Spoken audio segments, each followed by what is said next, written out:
Hello there, it's James Arnold Taylor, the voice of Obi-Wan Kenobi, Johnny Test, Fred Flintstone, and one of my personal favorites, Leonardo, and you are listening to Epic Tales from the Sewer.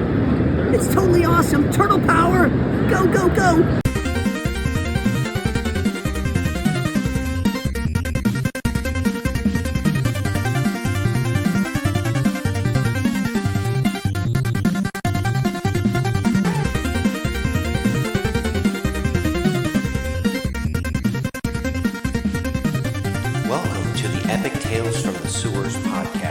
Strap into the party wagon and hold on to your pizza.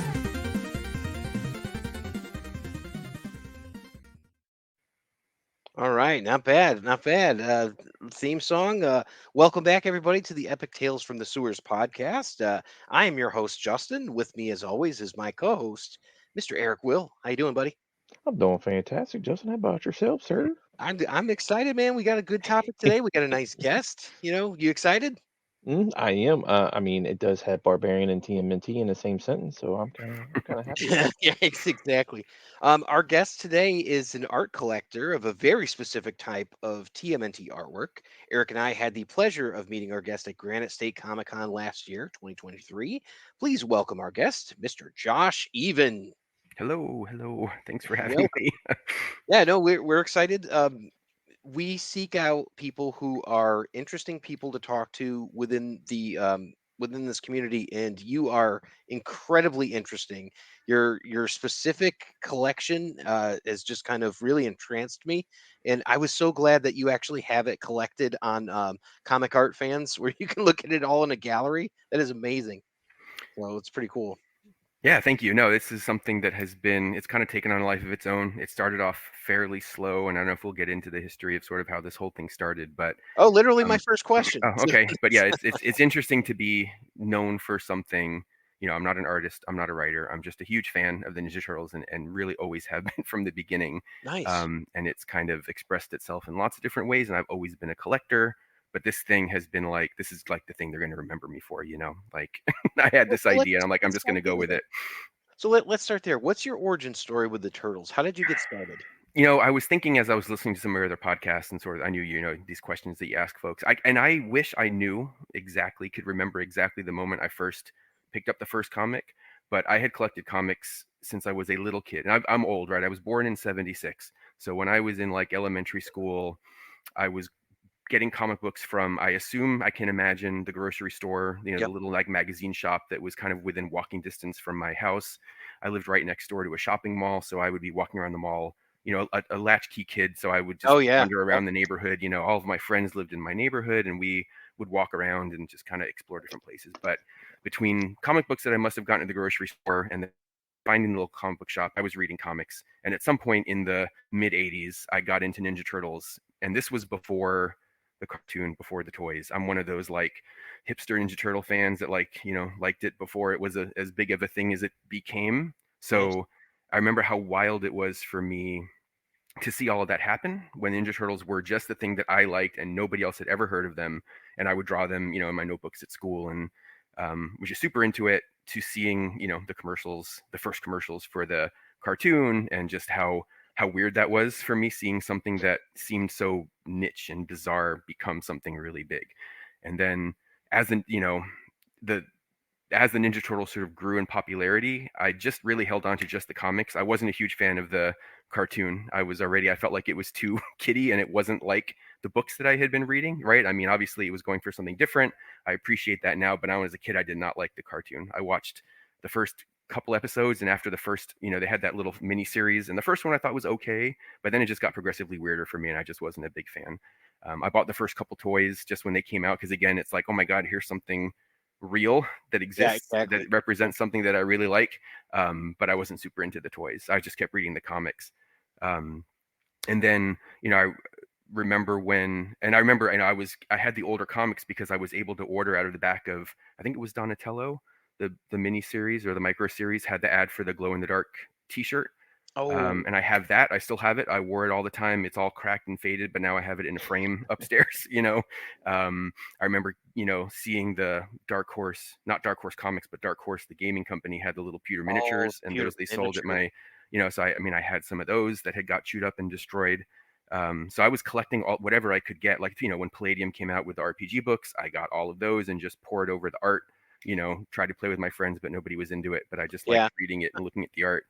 And then Ninja Turtles 8. I mean, I do remember specifically that comic book with Cerebus, right? And I remember really, really loving it. It was like kind of the high point. The books were coming out pretty frequently. And, I remember reading it. And I remember being fascinated by Cerebus because I didn't quite understand who he was, right? That was my first exposure to him. I didn't really understand why the art was so different and how the lettering was different, how he spoke was different. It was just this fascinating thing. And I remember, I was a kid and I was just trying to figure out what all this stuff was, but I really liked it. And then I started reading Cerebus and kind of went back and reread Cerebus up to that point and got myself all caught up. And I read Ninja Turtles and Cerebus pretty consistently through high school. I graduated in '94. When I went away to college, not everything made the move with me, but my, some comic books did. And I still read Cerebus until it got unreadable, which we can talk about that later if we want. There was a point where you just stop reading it.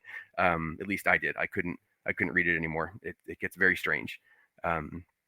But to get back to the individual question, right? Like that Ninja Turtles number 8, because I always liked Masters of the Universe, and I really always liked He-Man and Frazetta, and I loved all of that kind of barbarian fantasy art, and I always played D&D. When I was thinking about art and kind of things that I liked, I really loved that crossover. I love the Ninja Turtles in Cerebus's world. I'm like, wouldn't it be cool if the Ninja Turtles or one of them stayed in Astarcian, which is where Cerebus lives in this like fantasy world, and just became like a barbarian mercenary with Cerebus, and they just had a bunch of I'm like that I wanted to see that. And since I'm not going to write a book, I'm not going to draw anything, I'm like, that would be a cool thing to see other people like interpret. And that's where the art came from. I had there's one artist named SVS, Shannon Sepenter, I think is his name. He was the first person I ever asked to do that, and it came out so good that I'm like, I'm gonna ask everybody to do this. This is the best I've ever seen. And it's like, it's been the most amazing thing to collect because it's like such a cool connection with the artist. It's like most artists just get it right off the bat. I tell them what the idea is, and they're like, that fucking rocks. Yeah, let's do that. And they have a really good time with it, and that's kind of what it's all about. I love connecting with artists and knowing that they appreciate doing maybe something different because nobody's asked them for that before. Yeah. And I mean, I'm going back to that time that you're talking about with like the Barbarian Turtles and all that. Maybe there's a lesser known turtle book that you might be aware of. Oh, look at that shirt. That's awesome. That picture. I remember looking at that picture. That was the advertisement for number 8 and being like, oh my God, that looks so cool. Who's that weird little guy up front? And I always loved it when Eastman and Laird would draw the turtles like in different outfits. Like there'd be pinups in the back of a lot of books. Of course, they'd be dressed up differently. Anything Goes had them as like colonial space marines, and like there was like them as barbarians and superheroes and stuff. And I just really loved that sort of like dress up and play, even from way back then. And now I, dress up for Ren Fair and stuff like that, and dress up like a Jedi for, Star Wars shows and that kind of thing. So I was going to ask if you had read the Viking Heroes crossover. Yeah. Oh yeah. Yep. So that's the other one. I'm like, this is almost as obscure. Yeah. I read it. That was in the back of my head. More recently, there was the little art book that came out of like the Viking, and that really was like, those all looked so good. It was like a bunch of artists did. I forgot who published it, but it was just a fan book of like the Ninja Turtles as Vikings. And I was like, that was also pretty recently. And I'm like, that just looks so cool that, we should definitely be seeing Barbarian Ninja Turtles. And then the combo with Cerebus just made sense to me. So before we continue, because that's an amazing answer that you had there. I want to give the listeners kind of like a little background on who Cerebus is. Sure. So Cerebus the Aardvark was a series and a character who is an aardvark who's anthropomorphic. It's created by the creator, writer, artist Dave Sims, which ran from December 1977 through March 2004. He's an anthropomorphic aardvark who is sort of a cross between an independent comic. He's a sword and sorcery with experimental sort of comic formats of the late 70s into the 80s and beyond. So if you think of that, in kind of this era for comics, independents were really kind of out there, and it was concepts that was very non-superhero driven. And you have things like Grendel and Mage and there's so Concrete just it would be like these really strange sort of concepts that are out there and really heady might be like just a longer version of what you'd find in a heavy metal magazine. And that's kind of like the idea of what independent comics were for a while. And Ninja Turtles kind of trod, the line on that in this issue number 8. Sims was the writer and artist. He was joined in issue 64 by Gerhard, who was the background artist, and some gorgeous art. Mm-hmm. Yeah, Gerhard's a genius. Oh yeah, yeah. Like, I mean, it's funny because until somebody said that, I was like, oh, I thought that he just did like the finishing and the rough, like Eastman and Laird, and I'm like, oh no, he's doing actually this whole thing. This is fantastic. Yeah. He would do the main, like the characters and the lettering, and then Gerhard would do all the backgrounds. And I think he even like did the watercolor because the covers were beautiful. The book is an incredible book. I mean, when you think about where it started, because it really predates the Ninja Turtles, right? Published in the late 70s. Yeah, it kind of sets up that whole duotone sort of nature with the black and white 80s. It looks gorgeous in black and white. Yeah, and Dave Sim being this like huge proponent of self-publishing, there, he was really instrumental in giving people, back then in like the 80s, with the whole like Comic Creators Bill of Rights and all this work that they did to try to, have artists retain some ownership of what they did. They raised a lot of money and raised a lot of awareness, and he did amazing things. And just looking at the comic, I don't know if you've read Cerebus, but as the book matures, because it was published, right, he had that record for 300 issues, one long story, longest comic story ever told. I don't think McFarlane beat him because Spawn was created, written and drawn by so many different people, so many different storylines. But Cerebus from 1 to 300 was all Dave Sim, all his idea. Nobody's ever going to do that again. Not even Stan Sakai? No, I don't think he's even close to having. Oh, wow. Well, actually, I don't know how many issues he's published, but it's been little stories broken up, and kind of restarts and stuff. But Cerebus, for better or for worse, and it ended terribly. I did not like what happened after about maybe 2/3 of the way, or maybe even half of the way, maybe closer to 2/3. It just, I did not really like where it was going. But anyway, but you can't take away what Dave Sim brought to comics, and his writing, his style, his humor, his lettering is incredible. He's the most amazing letterer ever. Nobody's ever been able to capture. You can hear in your mind the way people speak and their inflections because of how he does the lettering, and it's incredible to look at. And I've never seen anybody do lettering like Dave Sim does. That's fantastic. I mean, I wish I could pull another great letterer out, but I mean, the only other one that comes to mind is Steve Levine was a really good letterer, but it's not the same. It's like you said, it's performative. Yeah, it was part of the art for sure, and the conversations and like accents, the way that he would write people's thick accents, like it was just incredible. And so Cerebus was great and mind blowing. I loved it, but again, there's a point where it just it's not the same comic anymore, and we don't have to talk too much about that. Build on that just a little bit because Sim has said that, and we talked about this before recording, but Sim has said that it's his wish to have the character enter into the public domain upon his death. And he actually bought out Gerhard's ownership in 2006 when he has granted a general license for other creators to use his characters in their own works. So, and then this will probably lead into something else that but the last piece here, issue number 8 of the Mirage series has only been collected in a very few volumes of the Mirage collections. TMNT book 3 in color, which I actually have a very beat up copy of. Ultimate Collection Volume 2, the Works in Color Volume 2, and then there's some single issues that you can get if they'll do it. As of right now, it's not been reprinted by the IDW collections. But in 2023, a Kickstarter campaign was launched to create a remastered version of this issue. It ended up with 608 backers and raised $88,508 for the project when it was finished. And I imagine that you probably got in on that.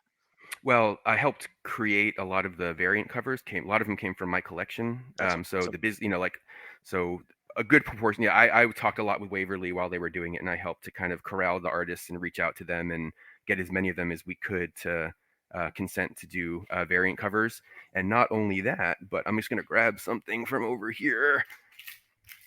But they created a little compendium, which was a reward for some of the backers. That's called Visions of Turtles 8. Oh, fantastic. And these are pieces from the collection that were printed. And there's a little forward. Oh, there you are. And there, and so I got to write and draw. I drew that little caricature of myself with my little Ninja Turtle and Cerebus. Badass. So it was really cool. So I got to be a part of the Kickstarter for this, which was incredible. I got to communicate a little bit with Dave Sim. He's very aware of the collection. He, you can't really, you have to talk to him via like fax. Literally, you have to type out a paper and find a fax machine or some way to fax it to him, because he doesn't do email or anything. It's very strange. Well, I mean, that's... but it was cool. That was a really crazy experience, working with Waverly and the Kickstarter.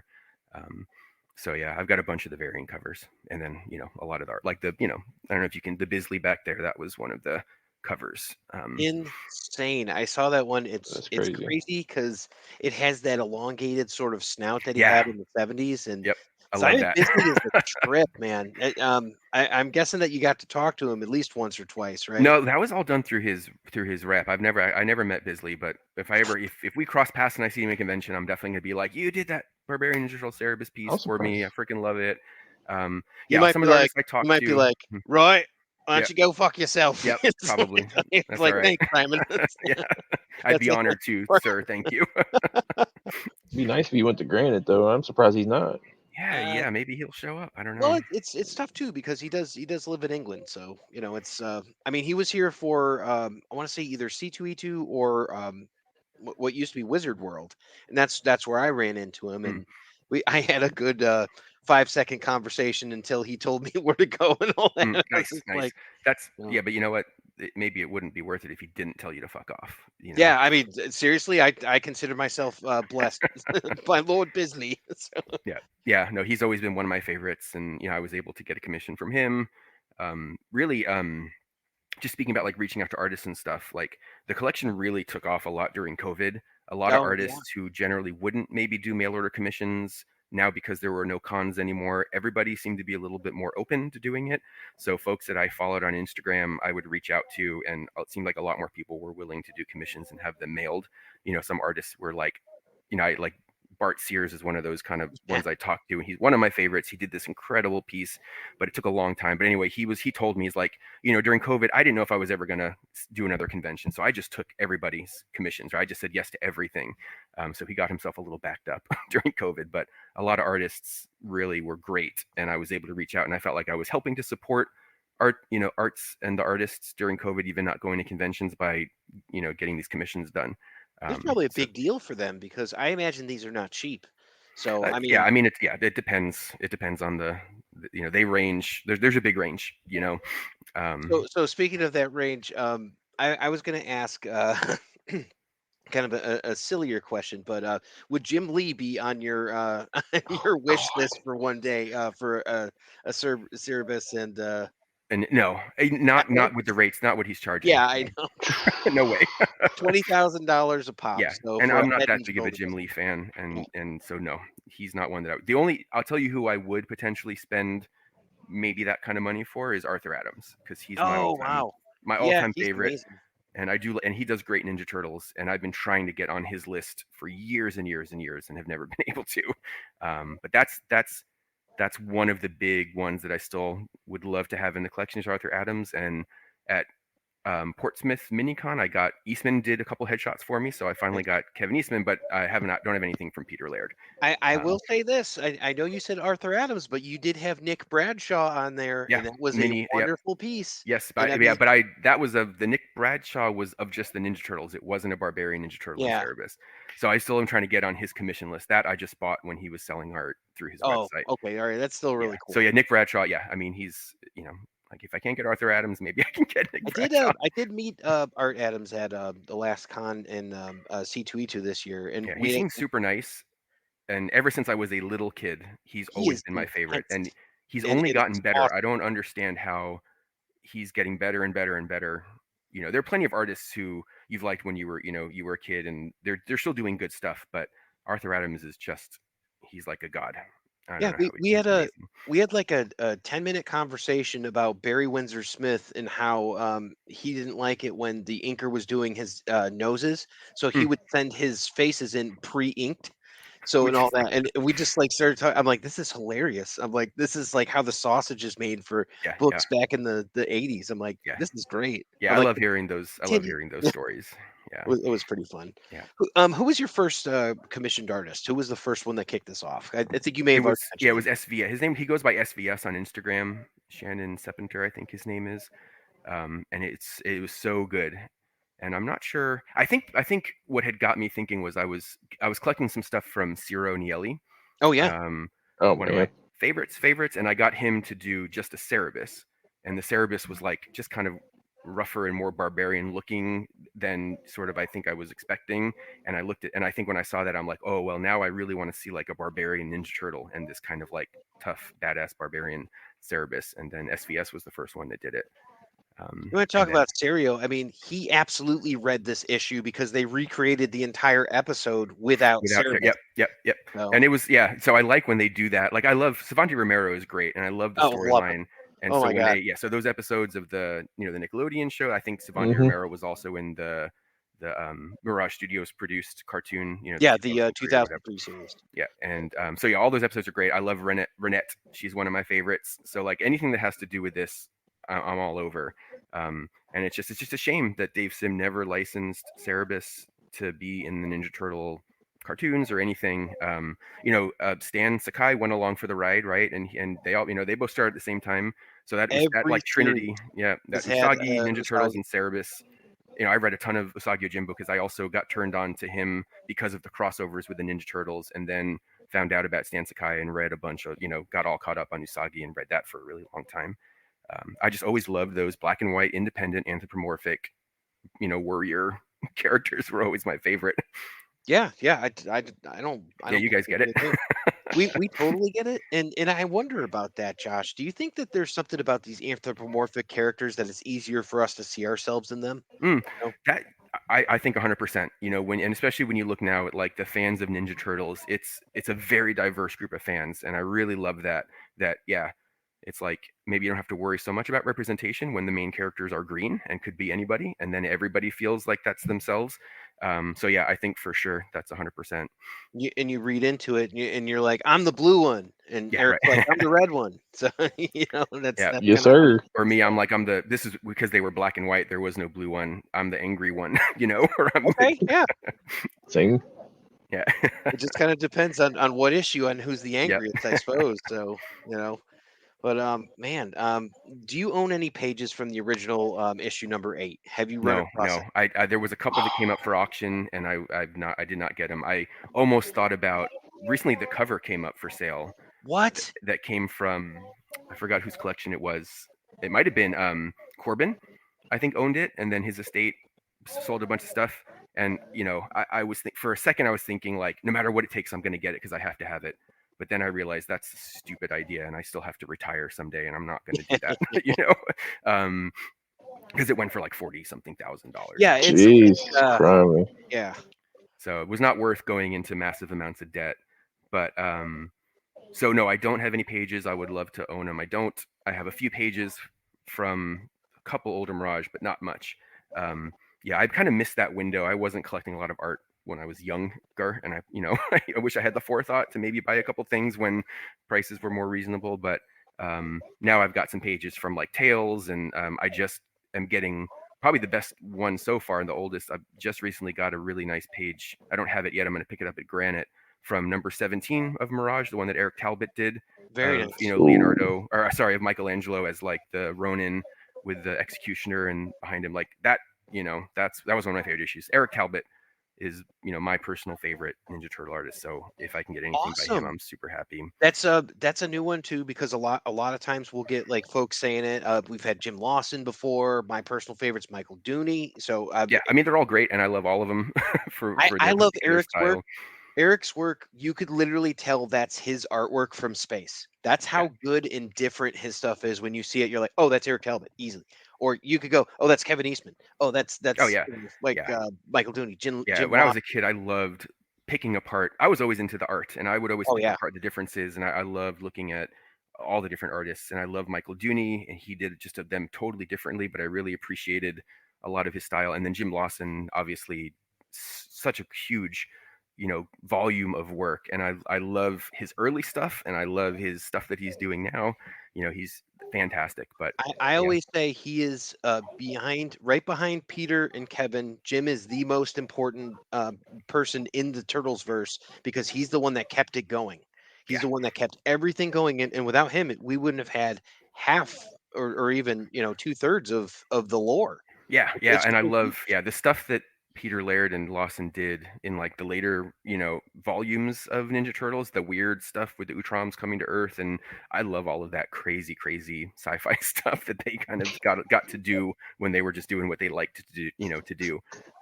It's So yeah, funny because we got like what 61 or 62 issues of that second series or something. 62.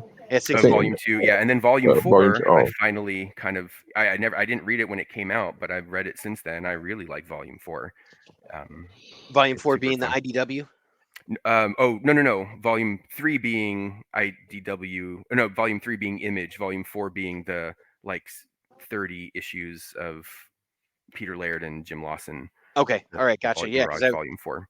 I get so confused on this too because there's the Gary Carlson and Frank uh, Fosco. Fosco. Yeah, So that's volume. I think that's pretty. So volume 1, Black and White Mirage. Volume 2, the Color Mirage. Volume 3, Image Comics, Frank Fosco with like the Larson covers and stuff like that. And then volume 4, the pretty short run that was a lot kind of published by Mirage, and those last issues that were all like mail order only, and there was yep. only 1,000 of them each. And but I like the storylines a lot in volume 4. And then Tales volume 2 there's a lot going I on hope there that too. we get to that on the show where it's like, eventually we get to that because I got to get through the IDW stuff. And I mean, we've got issues 1 through 150 that we'll get through. And I think I'm about a fifth of the way there with everything. Yeah, That's there's a the lot. goal. There's a lot Yeah, to go is a to through. get lot. that stuff, which I mean, some of it's harder to find. Like, there's no complete collection for some of the stuff yet. Yep. So, Yeah, there are a couple shady websites that you can go to read pretty much anything if you risk, getting some weird pop-ups on your iPad or yeah, whatever. But I'm aware of these. I've braved those sites so that I could get caught up and read the issues that are really hard to find. Like I love, so how you mentioned how number 8 wasn't reprinted very much, but they made like an alternate version of that comic that was published in some Russian comics that was kind of the alternate number 8. So I had found out about that, and before I could get a hold of one, I was able to read it online, through one of Oh, those that's websites. fantastic. I'm gonna have to look for that. Now, Speaking of number 8, let's take some of the people who maybe aren't really familiar with this and just kind of get through. So this is a issue that is a first appearance for some characters. If you're watching this on YouTube, you'll see Renette, who is on my shirt. So Renette is first time in this issue. Savanti Romero, first time in this issue, and Lord Simultaneous debuts in this issue. mhm. So besides that, you've got Cerebus, Donatello, Leonardo, Michelangelo, and Raphael. The synopsis goes as such. The story begins as Renette, the apprentice for the Master Lord Simultaneous, borrows her boss's time scepter that contains the sacred sands of time, which would probably be the impetus for the third Turtles movie, by the way.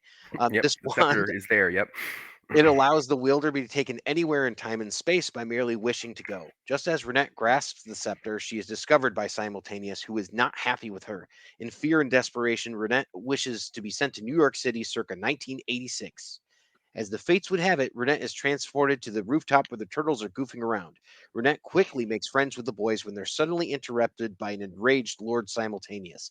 Renette wishes to be taken any place on Earth before the humans' recorded time. Back in the past, we find Cerebus being awakened by his henchmen, and it seemed that the men are uncomfortable with the Aardvark's plan to invade the I foreboding. can picture all these panels as you're talking about it. As we're talking, right? Yeah.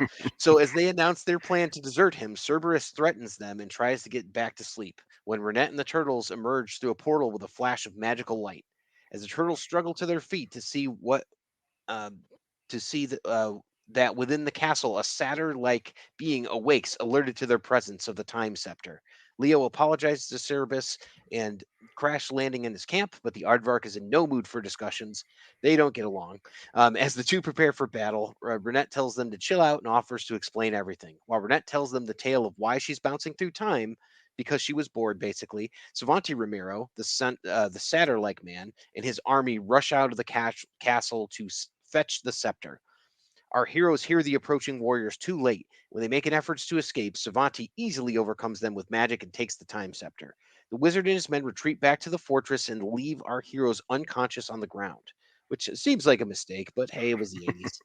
A few hours later, the turtles, Renette, and Cerebus find a town and go into a tavern. Cerebus arranges for a mercenary force to attack the castle by dawn by lying to them. The next morning, the hired army attacks the fortress as the turtles, Cerebus and Renette, scale the castle walls. Savanti conjures an army of the undead, which looks really cool, to fight the human attackers as the heroes battle their way into the castle. Eventually, the TMNT and crew make it to Romero's inner chamber, but they're quickly subdued by his magic. As Savanti ponders how to kill them, and Lord Simultaneous shows up.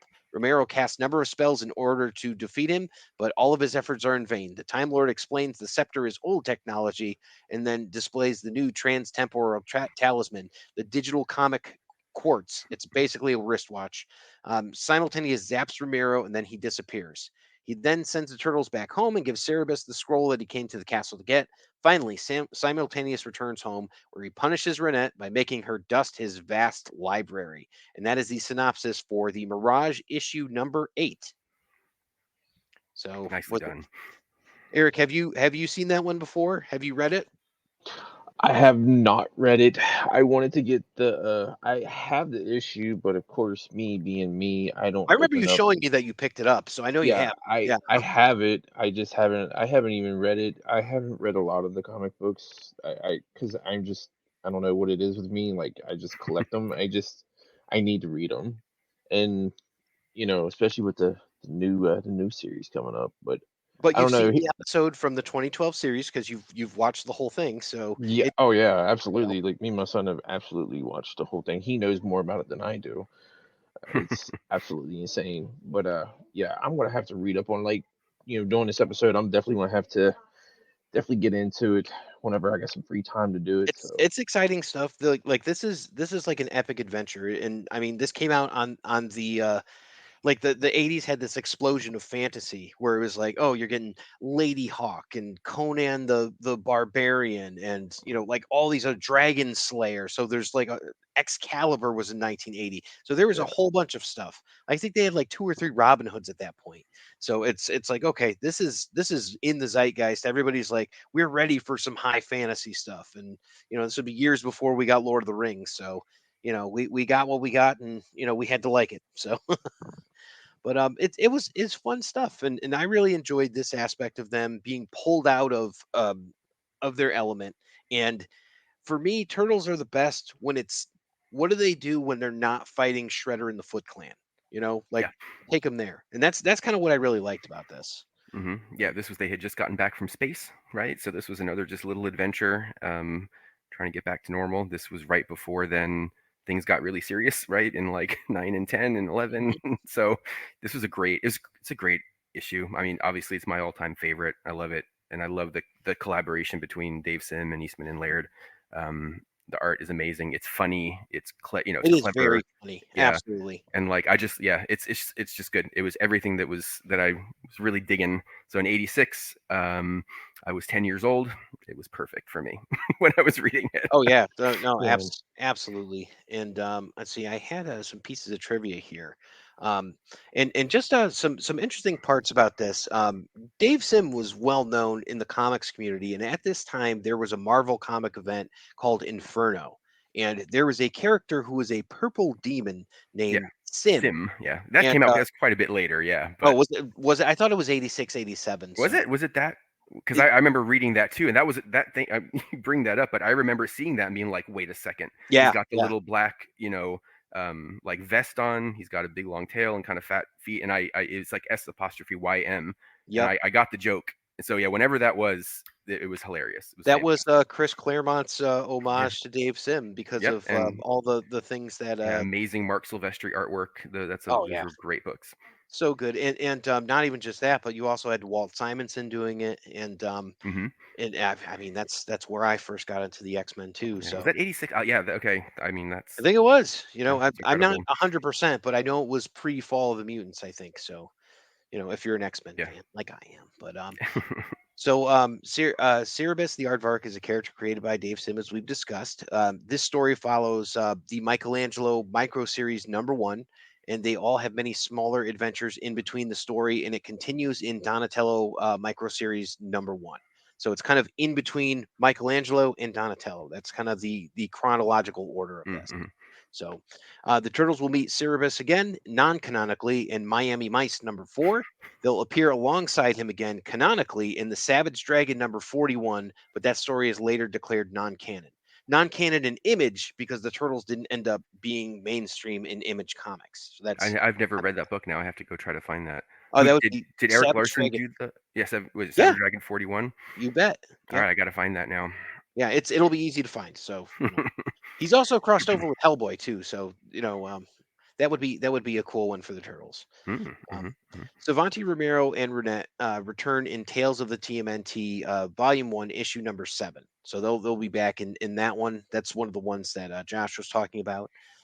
Leonardo will begin feeding time and space feeling the time and space after effects from his exposure to Renette's time scepter, beginning in Turtle Soup and Rabbit Stew, which was some of the later kind of eclectic Mirage issues.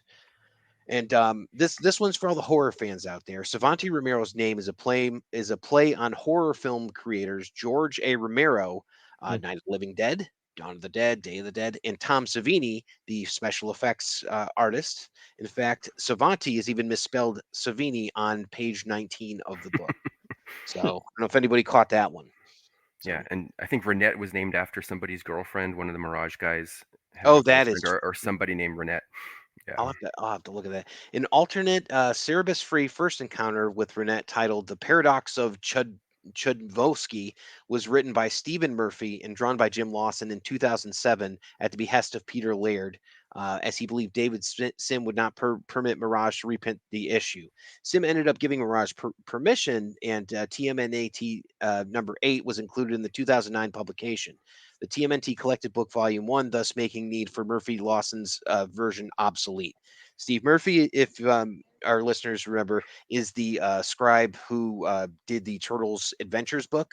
So, and he would be under a different pseudonym when he was doing that. So, do you have that one? Do you have anything on this alternate Lawson Murphy take? Yeah, I bought one of the Russian copies. So that's the Russian one. Okay. Yeah. All right. This issue also contains a bonus sketch of Cerebus and Donatello by Eastman and a Killer Kiwis pinup by Chet Peace. So Chet alert, the tavern that Cerebus takes the Turtles and Renette to is called Chet's Tavern. Additionally, Chet is scrawled onto a dumpster in the Turtles where the Turtles land in. The name Chet is a joke thrown into numerous comics by the Mirage crew because they like the name. Yeah, just thought it was funny. It's kind of like a running joke and all that.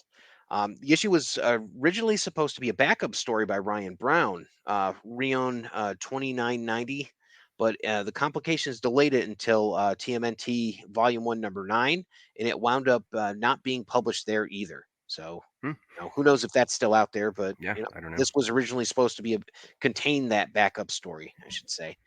The 2003 TV series episode Time Travails is loosely based on the issue, but Cerebus does not appear at all. Same thing with the 2012 series. Turtles in Time is loosely based on this issue. It is more than loosely. Yeah, it's crazy.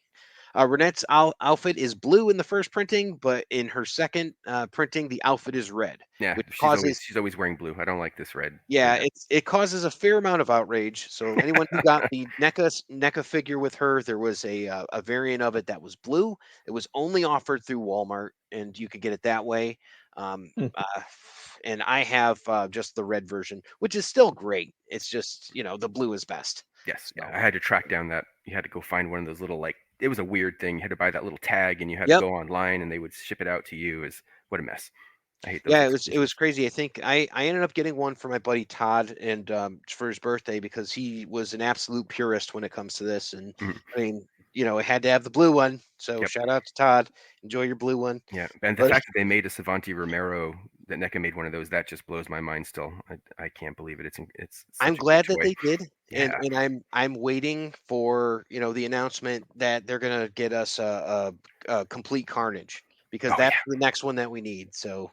Mirage Complete Carnage. Michael Dooney created that with a character called. And then you got to do a 2-pack with Radical, right? Absolutely. Like, yeah, they won't though. They'll. I don't know. They're doing everything. I cannot believe some of the stuff. Yeah, I just saw some fun stuff. I think that they might. And when I was at a PowerCon, which is like a He-Man and sort of toy convention, and NECA was there, and I'm like, what are the odds of Dave Sim just allowing you guys to make a Cerebus? Because you've got Savanti, you've got Renette. And he kind of gave me like a little smile, like you never know. So I feel like they have been trying to actually get a Cerebus action figure. It seems like there's people there that really like this stuff, and just probably from talking to some of the folks that we know in some of these turtle groups, like they know and they're paying attention to what they know what we want. Yeah, and they know we're gonna buy it no matter what. So. But So, and being a Motu fan, as we call it, what's your opinion then of the Masters of the Universe crossover that's coming up? Which is I love it when I saw those weird it's perfect for me. I mean, I loved it. I loved when Freddie Williams shared his designs of that crossover before all of this. I bought a couple of the pieces. So yeah, I mean they are Barbarian Ninja Turtles, and it's in this kind of like fantasy and magic world. So yeah, I am very excited about the new comic. I have bought all the toys. I like it. Nice. At least the ones that are like of the Ninja Turtles. I don't necessarily do all the supporting cast or like I don't need I'm not this a completist. He-Man. Yeah. Well, that's good. Do you have any conditions for when you do a commission? Is there anything that has to be on it, or anything that you don't want on it specifically? Like what do you give your artists? I will. So the ask is just like I mentioned before. Ninja Turtle gets transported to Cerebus's fantasy world, and they're adventuring together. So however you want to do that, but I will say to them, I'm a much bigger fan of the Mirage era Turtles than the cartoon or toys. So I generally don't like the letters on the belts, and I generally don't like the colored. Like if it was up to me, but that's only if they sort of ask, or if they show me a rough, then I'll ask no letters on the belt, because that's just not, those aren't my turtles. But I really let them. I just say I leave it to them. I want to see the artist's interpretation of that. Yeah, there's some cool stuff in there, and there's some really different stuff. Oh yeah, and I mean, some stuff probably appeals to you, and then some stuff would probably appeal to me. I mean, it's all great, but it's like, oh wow, that was cool, and I really like that take. Yeah, and the ones that like you can tell which ones like the cartoon or the toys, because they'll want to do like a Bebop thing or a Rocksteady thing, or they'll want to put April in there somewhere. But like if I'm being like completely pure, it's like a Ninja Turtle or more than one with Cerebus, and the supporting characters would be either Renette or Red Sophia, who is basically like a Red Sonja ripoff that was in the early Cerebus comics. But I don't mind when they draw from other things, put that stuff in there. But there's no Bebop and Rocksteady in my Ninja Turtles canon. That was my next question was is that Red Sophia in there, or is it Red Sonja? So it's Red Sophia. Yeah. Okay. Yep. Dug a little bit into that, so that's good. What about favorites in your collection? And without like, I don't know, is there anything that jumps out at you and be like, hey, this thing is amazing? Because obviously you've got the Simon Bisley. Yeah, the ones that are on the wall behind me, the John Dyer and the Bisley, I have up on the wall. Those two I love. Just I mean, the big painted pieces are so dramatic and like the Bisley, my wife allows me to have that one in the living room. That's why I got a nice fancy frame for it. Oh, it's awesome. Most of the other stuff is in portfolios. No, I mean, obviously any of this stuff from the old Mirage folks, like the Jim Lawson piece is incredible. The Mark Bodie piece is incredible. But obviously the tattoo by Eric Talbot is one of my favorites, because that one I can never get rid of. That was his contribution so far to the collection, as I went out and got tattooed by him, because he's a tattoo artist now. Yep. So wow, my favorite Ninja Turtle artist, and I collect tattoos too. So that when I learned that he was a tattooer, I was hatching a plan, right? Like, I got to go out and I got to get a piece by Eric Talbot. This is going to be incredible. That's and then crazy. We decided to do the Barbarian Ninja Turtle and Cerebus, and so that's obviously one of my favorites, because it's going to be on me forever.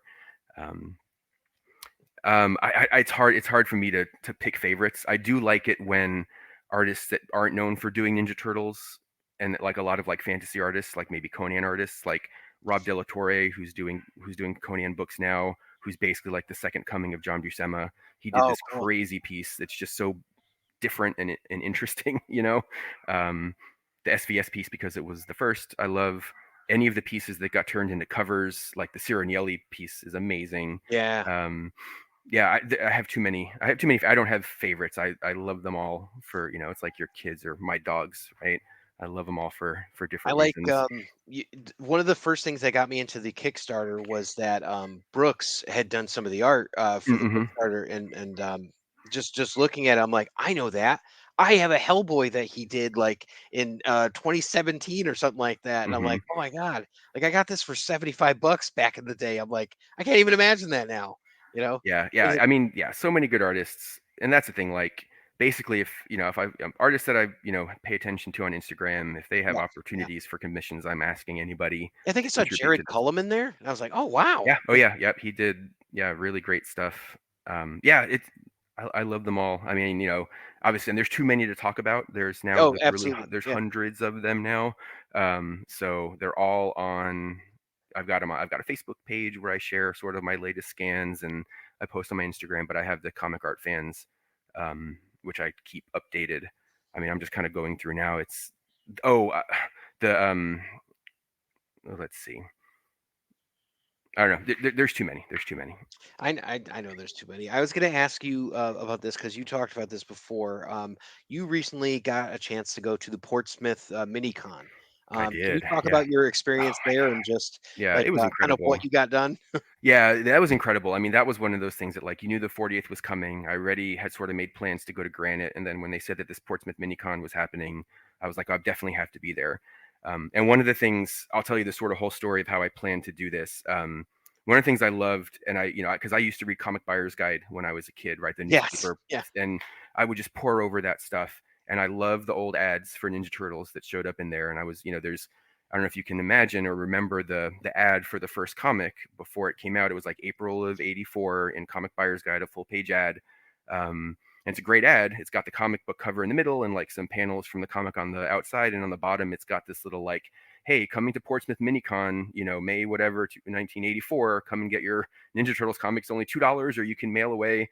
And I just love that ad, and just something so big started from something so small, And it found its audience, which is for sure, because it was good.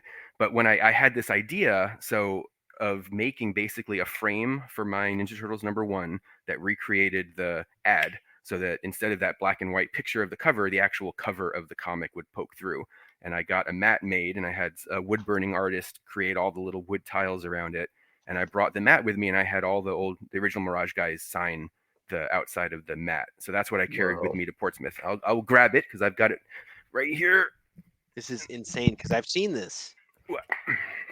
I don't know if you can see. Oh my gosh. So that's my slab #1. Wow. I'll tell you a story about my #1 if you want to hear it. But then what printing is it? It's a first print.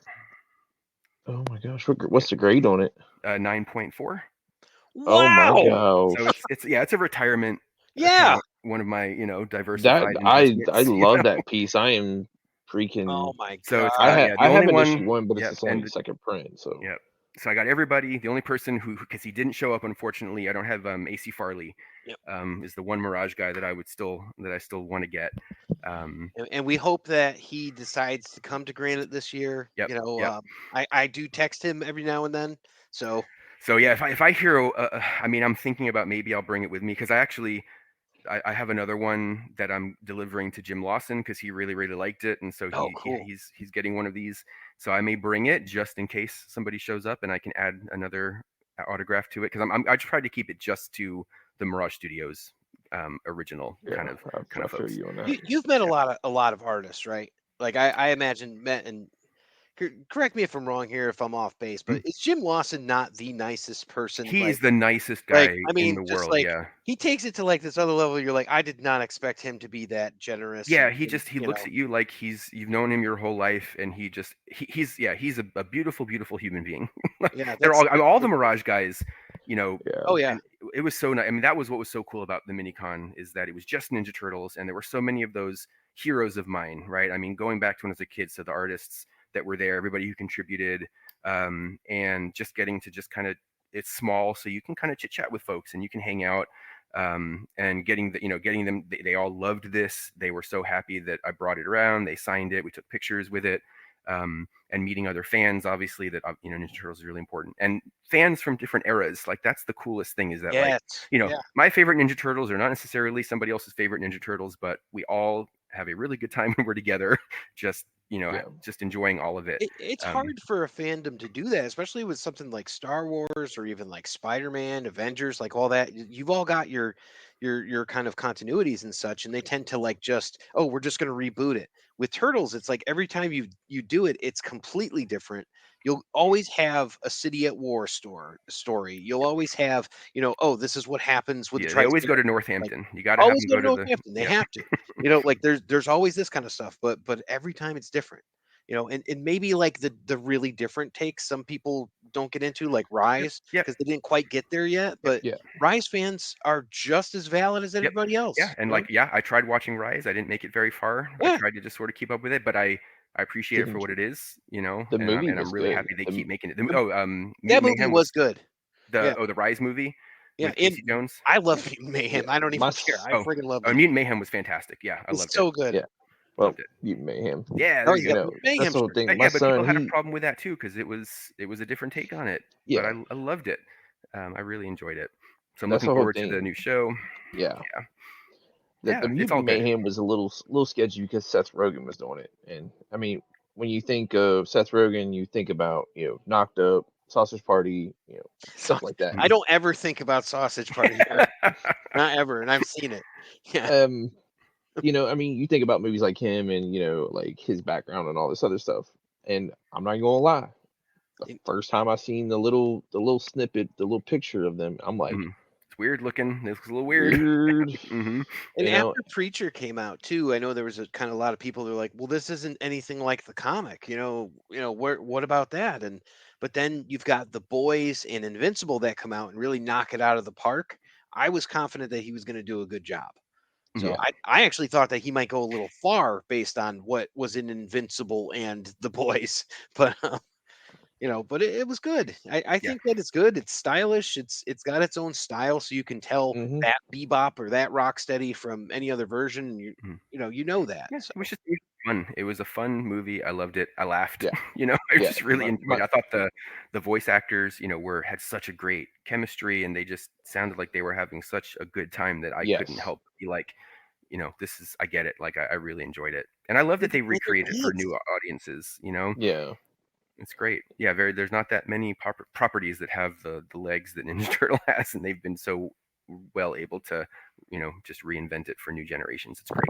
So I'm going to get a little heavy on us because it's something that it's kind of like the elephant in the room. Like, we have to discuss it. It's like, how do you reconcile the idea that it's like Cerebus is a great character that's existed since 1977, and you talked about not really liking the way that it ends and all that.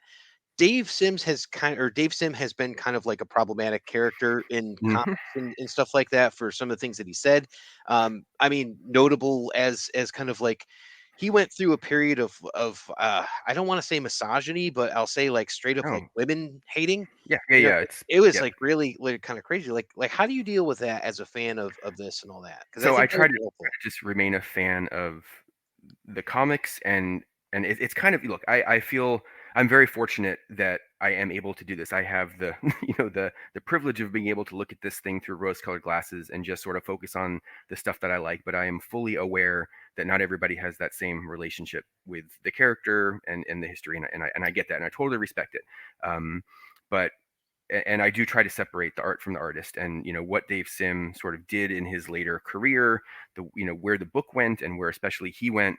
It's funny because, like, I remember reading it when I was a kid and really enjoying the humor and thinking stuff was funny. But even when I was young, I thought that it was satire, right? I mean, there are, storylines that have to do with, this civilization basically of just women who were taking over cities and stuff. And I thought it was satire, the way that it was played, the way that the male characters reacted, because it was kind of played for laughs in certain parts, although it did end up getting really, really serious. But when I realized that Dave Sim wasn't joking about that stuff and he really did believe it and that it wasn't satire, that I had a really huge problem with that. And I sort of stopped reading it, not just because of my realization that he was who he was. And he was really obvious about it. I mean, he would write these really, really long letters in Cerebus kind of explaining his thoughts about religion and politics. And, gender relationships and stuff, and very, very difficult stuff. And then at some point you're just like, I'm not reading this anymore. This is just not for me. It's weird because it becomes sort of like a printed manifesto. Oh, And it's for sure. like I mean, this is he just like, he's rewriting the Bible. He's doing weird shit.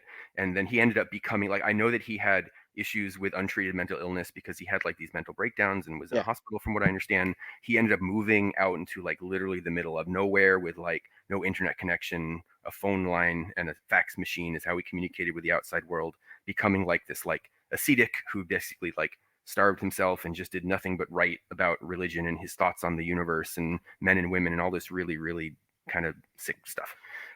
And I'm not a fan of that, you know. And you think about like his contemporaries of the time, Frank Miller, Alan Moore. Alan Moore wrote Cerebus stories, you know, like he wrote at least one of them. So it's like, yeah, I mean, I could see the pressure of that era getting to all of them. Yeah, Frank I mean, Miller has a documentary pick that just came out about this. So, and that's probably the only way that I'll compare those two. But yeah, it's kind of interesting. It's weird. It's an interesting story. But I just think about the comics, you know, but I still can't deny how good the art was, how good the storytelling was, how good that comic was when it was good. And then, and just, I think Cerebus is a great looking character. I think the character, like the Ninja Turtles, they are simple. They're very emotive. It's just this cool juxtaposition of a weird, cute looking animal with huge swords and armor and like all that stuff. And then I think he looks great with Ninja Turtles. I just love the difference in size and the different personality. And I've chosen to kind of just keep focusing on the stuff that I like and blissfully ignore the stuff that is really horrible. But I totally get it and I've had artists that I've asked to do commissions and like, I'm not going to do Cerebus. What else can we do? And then I'll ask for Usagi instead, which is awesome. Which is great. Yeah. And which is also great. And Stan Sakai, never heard a fly. Also one of the nicest people in the world. I can't wait to be him this year. So that we're gonna be he's got his 40th coming up too. Yeah, so I don't have Stan Sakai. I think that would be amazing. I think talking about other like really influential, great comics of the 80s. Sergio Aragonés did an incredible piece for me. So I've got that has Gru and Usagi and a Ninja Turtle, Leonardo, and Cerebus fighting this one of his big hordes of invaders, and it's so good. So another one of my favorites is the Sergio piece. Who was on your bucket list? Like maybe somebody that you haven't gotten yet, someone that you never got besides Art Adams. So Peter Laird for sure. Okay. He would totally be into that. Well, yeah. I mean, I don't think he does that kind of stuff, unfortunately. But maybe I can try to get him to do a headshot. Like I didn't think I've been trying to get Kevin Eastman to do something, and I would love to get a more rendered piece by Eastman. But for now, the two headshots are gonna do. I still want to get a piece on paper from Eric Talbot. I have the tattoo, which is fantastic, but his, obviously his art is so amazing that I still want to get a Talbot piece. And I've been on his list for a very long time. That's awesome. Yeah. I don't know. I'm not sure who else. I mean, really anybody that had sort of any overlap with the Turtles in the 80s, any of the artists that did unfortunately, Steve Bissette just left. Unfortunately, I never got Steve Bissette to do it. Rick Veitch would be a really, really cool one. Yeah, he passed well. Yep. And then, another big one. Like, I mean, I would if AC Farley did something like a painting, that would be insane because his painted covers of those collected books, those are seared into my brain. Some of the best stuff ever.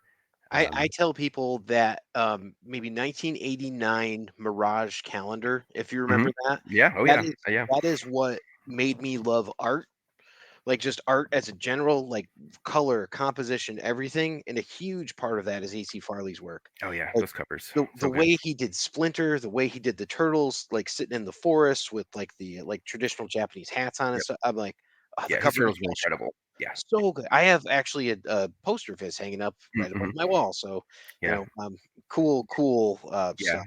Yeah. Before I started collecting this, other things that I would ask artists a lot were like cover recreations. Like I love the cover of #1, and I liked seeing other artists sort of interpretation of that. But one of the best pre-Barbarian era of art collecting was Ciro Nieli did a recreation of that cover of the first collected series where they're on they're in the sewer and there's the ladder and they're kind of all looking back at the camera. And Casey's there and April and Splinter.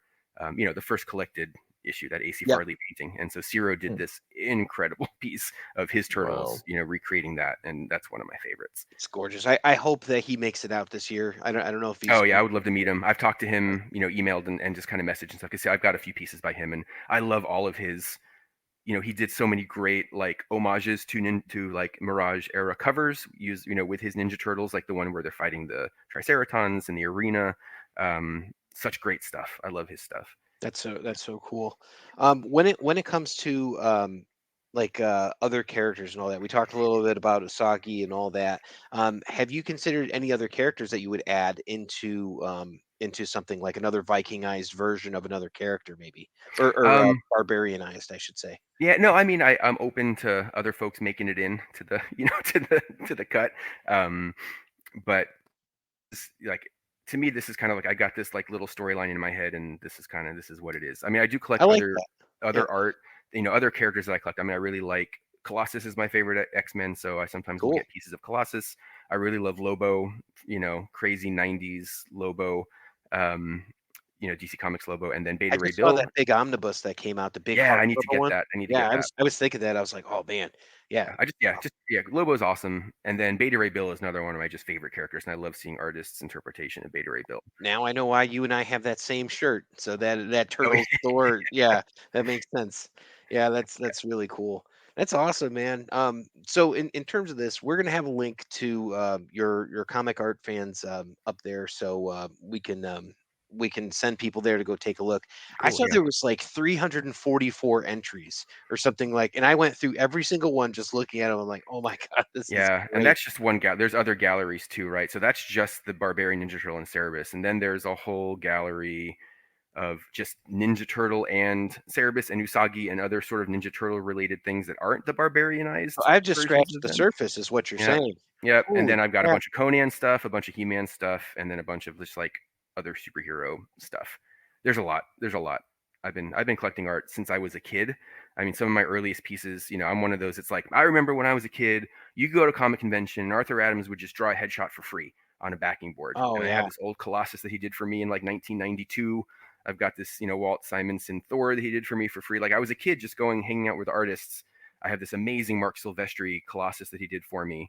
It may have cost me maybe $25, a full Colossus, and then I have a little headshot of Wolverine on a separate like flyer for the convention that he did for me, and I kind of framed those together. When I was a kid, I mean, I was 8 years or 10 years old, 8 years old during some of that stuff. That's right in the sweet spot too. Like, if you think about it, when you're, like you were saying, you were a kid and all that, that's the sweet spot right there of when he was doing the Outback X-Men and all that. Yeah, he was so good, and he was super nice. I hung out. I used to go to the comic convention and just hang out at the artists where they were drawing, and just hang out with them all day and just watch them draw. I would go get them a soda if they were thirsty. I would meet their wives, just kind of hang out and just be in awe of what they were doing. All right. So not necessarily Turtles related. Do you have a good con story about something like that, like with an artist that you were talking with? Yeah, I mean, that hanging out with Mark Silvestri, that was just one of the best moments of my life. It was just so cool hanging out with him, and he was super nice. And I would just stand there and watch him draw, and he did that art for me, and I remember getting him a soda because, and I just went back and got him something to drink, and I kind of talked to, it was his wife or his girlfriend or somebody at the time, but he was just super cool. I met too. Yeah. Like, wait, you're like, oh crap, he's pretty tall. So yeah, it was just, and super nice guy. I got to meet Arthur Adams when I was a kid, who was my favorite at that time too. And I remember coming up with a stack, everything he had ever drawn. I mean, any little, Captain Carrot pinup or any little cover or anything. I was going through long boxes when I was a kid, and I was always trying to find something of some artist that I liked, and I kind of would, had all that stuff, and he signed everything for me. So he was super, super nice. I met Dave Sim when I was a kid at a convention. He was super nice.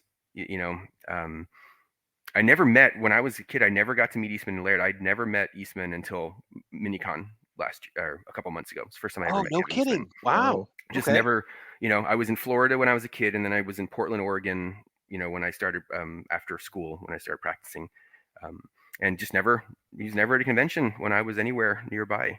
I was always jealous of folks that lived in New England, because that's just where all of them were. I grew up, so this is a funny part. I grew up in Connecticut, and from where I grew up, like there's a ton of artists that were like Jim Aparo lived in my town and stuff like that. And it's so funny because when I was talking to Steve Levine, he's like, "Oh yeah, Kevin and I rented a house in Torrington and all that." I'm like, "What? How did I not know this?" And I was like, "Yeah, exactly." And I'm like, "Oh man, how did I miss them?" Yeah. And we didn't really have cons. Like there was like Rhode Island Con and there was some stuff, but there wasn't really like a ton of Connecticut cons. Mm-hmm.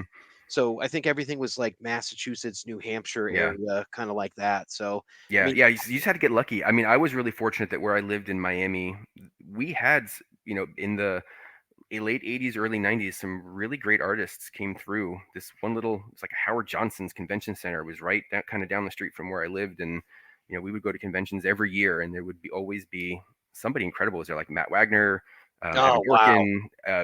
I knew at one point I had an Eric Larson Wolverine that he did for me, and I don't know what happened to that one. I may have traded it when I was a kid for something else. I wish I still had that. I'm going to go out on a limb here and say that my favorite Spider-Man artist is Eric Larson. So yeah, and I mean, people can contest that. I would say second is Mark Bagley. That's another one of my one of my favorite. Another memory of going to a convention and hanging out with the artists was watching Eric Larson draw. Have you ever seen him draw? He holds his pencil in a very, very unusual way, and it was just weird. It was interesting, and it was fascinating to watch. He has a totally different way that he draws than anybody else I've ever seen in my entire life.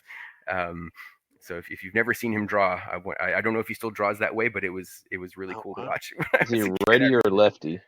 I think he might be a lefty, and he might have been one of those lefties that was trying to hold his pencil in a way that he would have his hand on the right side. I know lefties will like be all like, but he was all upside down. It was very interesting. So I remember that. I remember really enjoying that when I was a kid. That's like Jimi Hendrix playing guitar, right? So he like flipped the guitar backwards and like changed the strings on it because he was playing it lefty, but it was righty. He was playing the wrong. Yeah. You just make do with what you've got. So yeah, he just adapted, right? And that's just the way he did it. But yeah, he was super nice. I've got lots of memories of being a comic book nerd when I was young, and really fortunate that I got to go to some conventions and collect some little bits of art even then, and then obviously going away to college and then sort of starting my career, I didn't keep up with stuff, so I missed all of volume 4 because I was not reading Ninja Turtles. I wish I hadn't. I wish I had kept up with it. I wish I had bought more art a few years ago, but now I don't have kids, so this is what I choose to do. I think it's awesome. I think it's so cool stuff, and I've been able to make now, through Instagram and just kind of the way the world is now, everything is so small. I've made some, incredible connections with artists that are just, the world is just full of so many amazing artists, and Instagram, my feed is full of incredible stuff. And it's been so cool to be able to connect with artists. And I like that I've kind of pared it down, like to just this thing that, and that way I know what I'm, talk to them about it. I get them interested, I show them other pieces, and most artists get really, really jazzed to do it. They're all excited about it. Some artists are like, I've seen some of your stuff and I want to, my friend did this one. I want to do one better than my friend. Yeah. I get a lot of that, which is always great. I'm like, I love it. Crazy. I've seen like a lot of my favorites. I'll call them the Granite Crew. You got Mike Ruth. You've got so Stephen King is on there. Yep. Camilo Pietratonio. Chris Vance, Hugh Rookwood. I think Hugh. You got Hugh, right? Hugh I've Rookwood. got all of those guys. I love those guys, and some of my favorites to watch and all that, and just absolutely love that stuff. And I'm like, oh wow, he's got a Vance in here, cool. And Stephen King, man, he did it, and it looked like it would be pulled from like a pinup out of that book from 1977. So, and I'm like, that duotone pixelation that he does is so cool. Yeah, it's really good. I really enjoy that. Now is the time of show where I usually kick over to Eric, where he is definitely going to ask you a question or two about pizza. About pizza. Oh, yeah. Sure. Yeah, and I have all my portfolios over here if there's anything else that you want to see or if you want to go through. I'm sorry, but like I am like, I'm not even gonna lie to you, Mike Ruth has really, really got me. He's been drawing the Barbarian Turtles. Yeah. Yep. And I fell in love with him. Yeah, he had a really fun time, and then I've talked to him and saw the stuff that he's been doing, and he's been really enjoying it and doing it more, and I love it. It's so cool to see what he's been doing. I freaking love it. I told him on one of my last comics that he did, I wanted the Barbarian, but he ended up doing the one Ronin one for issue 150. Did you remember he like covered one of the Michelangelo as the Ronin? Oh, that's the one. Yeah. That on issue 150. That's mine. Nice. That's the one that he did. Awesome. But so is it a crime or is it not a crime to have pineapple on pizza? Are you It is not a crime. Look, I think people need to get over this. Yes. Look, sweet and savory things go together all the time. I think it's hilarious that people don't like pineapple on a pizza, especially like Italians. I mean, they wrap prosciutto around melon, right? It's the same or thing. Dates, right? Yep. I've never had it on melon. Yeah, bacon and date. Yeah. Okay. So no, pizza. Like it's not normally what I order, but I appreciate it. I'm fine. But I also will eat literally anything. Okay, what about pizza on pineapple? Pizza on pineapple, like a little like a toaster pizza on a tiny piece of pineapple. I would eat that, sure. Like tomato. That's the first. Let's do it. Let's there. Yeah. That is the first. Yeah. I was not like a pizza bagel, but a little piece of pineapple with tomato sauce and cheese on it. I'd eat that. Yeah, that's actually. I mean, I'm sorry, I had to go. No, there. that's like you get like a keto friendly pizza that way. It would be, yeah. You grill it up, maybe get like some char marks on like a ring of pineapple or something. That might change your mind. That might change your mind. Go, all in on the pineapple. He's actually, Josh, he's actually the resident chef here. So I cook and I cook daily and all that, but Eric is the one that actually makes like fine cuisine and he's a trainer. Nice. So and you don't like pineapple on pizza? It's a food crime. Okay, so a little backstory about I would that. say no. So okay, I don't like pineapple. Okay, there's a couple reasons why. My mom, she was allergic to pineapple. Okay. I mean, that was kind of one of the things. But I'm not even gonna lie. Whenever I was in the military, one of the things that I had to do, I had to cut a lot of pineapple. Okay, and so reverse. Back in the day, there wasn't really a big thing of wearing gloves for food service. My hands were clean, don't get me wrong, but like we didn't have gloves. So whenever you're cutting about 20, 30 pineapples in the morning, your hands tend to get, a little raw from the acid. Digested by acid. Yes. So yeah. So, it was kind of like one of those things like, I hate pineapple. I don't care what people say about pineapple. Me and pineapple do not like each other. So I mean, but now everybody gets a better understanding of So this is the origin story of how Eric became an anti-pineapple supervillain. So then Josh, are you a fan of pizza? And if so, what would be your go-to pizza topping of choice? My favorite is just a classic, like a margarita kind of. Margarita's great. Yeah, like going to like a stone pizza oven place, like a classic Italian style, thin crust, charred on the bottom, chewy, tomato, mozzarella, basil. That's my favorite classic kind of thing. But again, I will eat anything. Yeah, that's awesome. That's a great one. So and that's if I'm trying out a new place, that's my go-to. You try to keep like something you compare to other places, Yeah. So that a margarita pizza, that's my favorite. That's great. What else you got there, Eric? That's usually the big one. I think, did we ask him about his favorite? You want to tackle that one? What, his favorite pizza? No, his favorite turtle. Oh yeah, what is your favorite turtle? But it was always Raphael. Raphael was always my favorite. I just sort of that like anti-hero. I liked Wolverine when I was a kid and like read the X-Men. I think as I'm getting older, I think I probably now understand Leonardo better. But and especially now when I tell if an artist is going to ask me which turtle potentially for the art, right, the Barbarian, I always see either Leonardo or Raphael. To me make the most sense. Yeah, like Leonardo is kind of like your swordsman, Raphael is your like classic barbarian, go crazy. But I really like when people take, like, usually if they're going to do Donatello, he's like doing magic or something, which is awesome. And then if they'll do Michelangelo and he's just kind of like leaping in with like a bunch of knives or something like that, like a rogue. So it's cool how the turtles will be like in little D&D classes, so that's always fun to see. But yeah, Raph he's my favorite. I got to stick with the original. That's awesome. Yeah. This has been an absolute blast. I think that you have a lot more stories that we even scratch the surface of. But alas, we are out of time. Well, So thank you for having what I'm me. going to do is I'm going to have a link to the gallery that you sent me in the show notes. So anybody watching on either YouTube could check it out there, and anybody who's listening could definitely check it out. Yeah, and I mean, and I share a ton of stuff on Instagram and Facebook too. And not just the Ninja Turtle art, but anytime I'll get any kind of piece of art or something, I'll share it usually on Instagram and Facebook, and other things that I collect like the swords and I just went to this knife making workshop last weekend and I made a knife by hand. It was incredible. It's such a cool experience. So I try to share. What kind of knife was that, by the way? Because I noticed it was kind of curved. Yeah, it's right here. Oh my God, that's so much bigger than I thought. And is that like what kind of it's got an acid etch, like a faux hamon, the kind of like cloud pattern. It's S7, hand hammered, everything done by hand.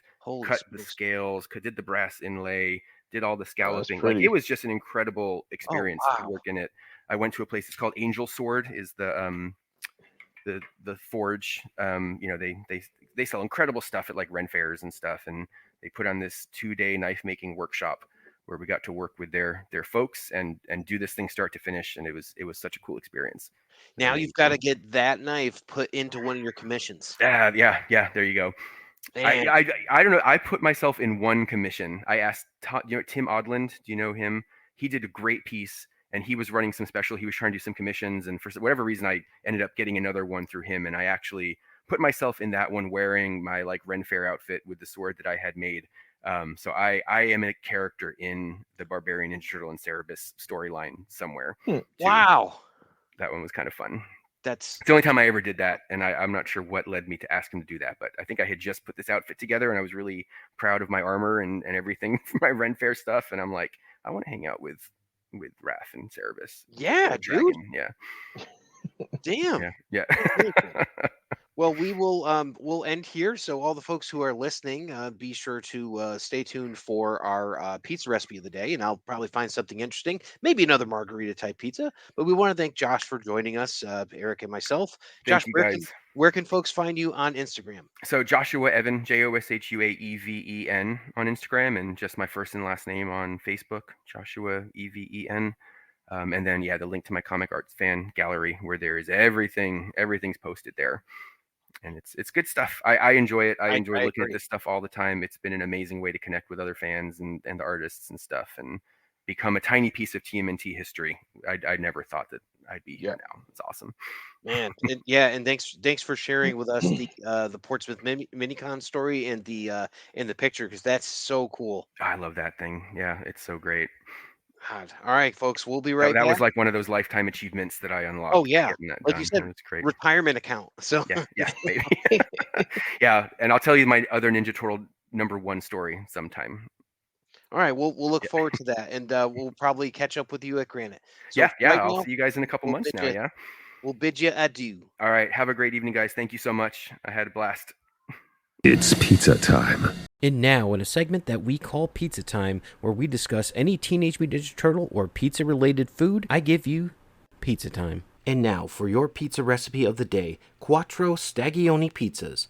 Active about 40 minutes. Total, 1 hour plus 1.5 hour rising. Serves about 4. For the dough, 3 3/4 cups of all-purpose flour, plus more for dusting. 1 1/2 teaspoons of salt. 1 1/3 cups of warm water, about 100 to 110 degrees. 1/4 ounce packet active dry yeast. 3 tablespoons of extra virgin olive oil plus more for brushing. For the pizzas, extra virgin olive oil for drizzling. 4 ounces of white mushrooms thinly sliced. 1/2 cup crushed San Marzino tomatoes. 1/2 teaspoon dried oregano. Kosher salt and freshly ground black pepper. 12 oil-cured olives, halved. 4 jarred artichoke hearts, quartered lengthwise. Thin slices of Black Forest ham cut into large pieces, and 1/2 pound diced mozzarella cheese. For the dough, make the dough, whisk the flour and salt in a large bowl. Make a well in the middle and add water, sugar, and yeast to the well. Set it aside until it's foamy, and then add the olive oil and mix everything together. Knead until the dough is smooth, about 5 minutes. Brush a large bowl generously with olive oil and add the dough, turning to coat. Cover and let rise until doubled in size, about 1.5 hours. Meanwhile, place a pizza stone or inverted baking sheet onto the lowest rack of the oven and preheat to 500 degrees Fahrenheit. Divide the dough into 2 balls. You'll need only 1 ball of dough for these, so you can refrigerate or freeze the other ball of dough for use. Divide the remaining dough ball into 2 pieces. Stretch each piece into a 9-inch round in the floured pizza peel or a large wooden cutting board and the sheet with parchment paper. Step 3. To make the pizzas, drizzle a medium skillet with olive oil and heat over medium-high heat.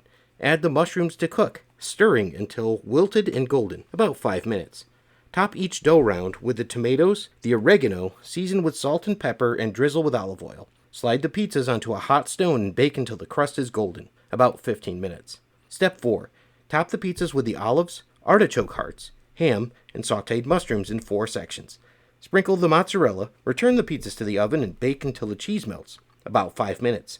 Drizzle with more olive oil. Pro tip: clean the mushrooms. Brush off any dirt or wipe clean with a damp cloth. Avoid running underwater or the mushrooms will become waterlogged. Quattro Stagioni means 4 seasons in Italian. For a classic look, arrange the toppings in 4 quadrants. And that is your pizza recipe for the day: Quattro Stagioni Pizzas.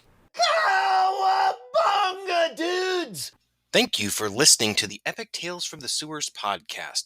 The Teenage Mutant Ninja Turtles were created by Kevin Eastman and Peter Laird. This podcast has no affiliation with Eastman, Laird, Mirage Studios, IDW Studios, Archie Comics, or Nickelodeon Studios. This podcast is a member of the Dorkening Podcast Network. Check out thedorkening.com for other podcasts. Epic Tales from the Sewers is recorded by Justin Cooper and Eric Will.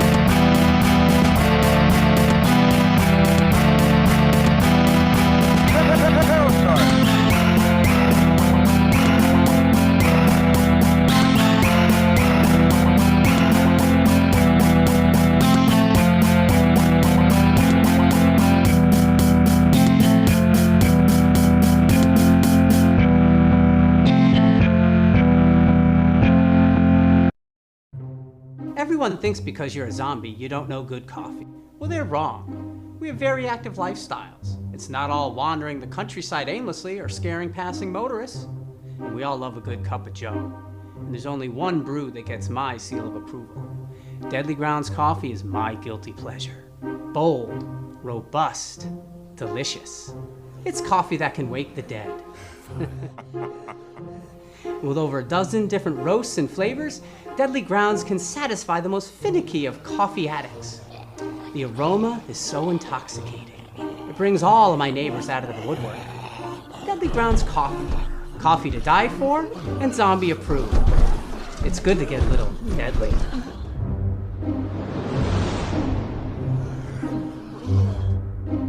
Use the front door! Oh, they're so disgusting. Greetings and shabibans! We are the Retro Reductopus Cephala Podcast, a long-form bi-weekly show that celebrates all the things that made growing up awesome. Yeah, that sounds good, but I don't know what all those words mean. I think what Parasite seems trying to say is that on Retro Reductopus, we explore a range of retro goodness, from toys, video games, and movies, to cartoons, and even snacks and school lunches. Oh. And we do it all with a positive spin, a slew of killer guests, and some very adult language. And you know what else is cool? No. This crazy show is part of the Dorkening Podcast Network with new episodes every Tentacle Tuesday. What's that? And if waiting 2 weeks for a new episode gives you a sad, know that we drop bonus episodes all the time, like the off-format Crow's Nest and an interview series we call The Brig. You can listen to Retro Reductopus on Apple Podcasts, Spotify, Stitcher, or any app that's cool enough to carry the only show that celebrates all the things that make growing up awesome. It took me 10 years to make the perfect man cave. And then we took it over, and we made it into the multiversal chamber. Then I started my own podcast. And we took that over too.